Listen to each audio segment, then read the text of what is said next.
Կառավարությանը մինչև դեկտեմբերի 24-ը ժամանակ տրվեց ապրանքների գները նվազեցնելու և փոխարժեքը կայունացնելու համար։ Պահանջը ներկայացրին քաղաքացիները, որոնք հավաքվել էին կառավարության շենքի մոտ։ Եթե այս պահանջը չկատարվի, մենք նորից հավաքվելու ենք և կոչ ենք անելու մեր քաղաքացիներին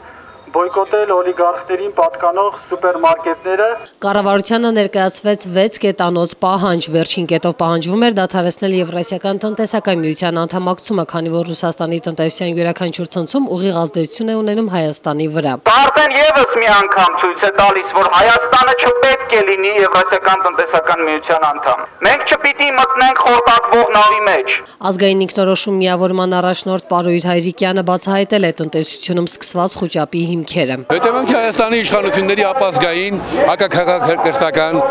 պուտինյան խելագարության ընդառաջ գնալու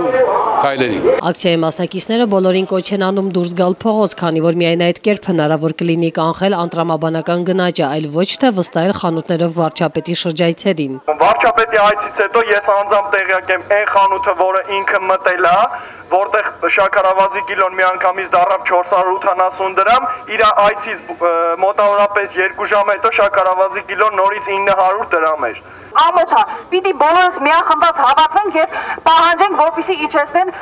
այս խայտարակ գնային քաղաքականությունը, որ մի երկու օլիգարխ այստեղ չհարստանան, մի քանի սուպերմարկետներ այստեղ չհարստանան։ Այս կոչերի ժամանակ կառավարության շենքից դուրս եկավ Հայաստանի Հանրապետական կուսակցության падգամավոր Սամվել Ալեքսանյանը։